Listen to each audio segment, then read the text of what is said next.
حضرت عائشہ صدیقہ فرماتی ہیں کہ ایک آدمی رسول اللہ صلی اللہ علیہ وآلہ وسلم کی خدمت میں آیا اور اس نے عرض کیا کہ میں تو جل گیا۔ رسول اللہ صلی اللہ علیہ وآلہ وسلم نے فرمایا کیوں؟ اس نے عرض کی کیا میں نے رمضان کے دنوں میں اپنی بیوی سے ہم بستری کر لی ہے؟ تو آپ صلی اللہ علیہ وآلہ وسلم نے فرمایا صدقہ کر، صدقہ کر۔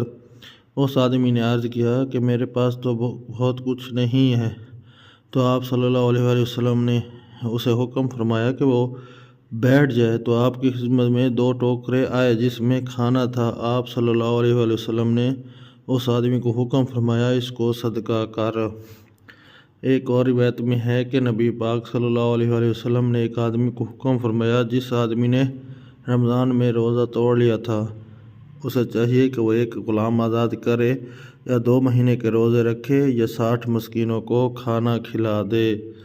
ایک اور روایت میں ہے کہ ایک آدمی نے رمضان میں روزہ افطار کر لیا تو رسول اللہ صلی اللہ علیہ وآلہ وسلم نے اسے حکم فرمایا کہ ایک غلام آزاد کر کے کفارہ ادا کرے۔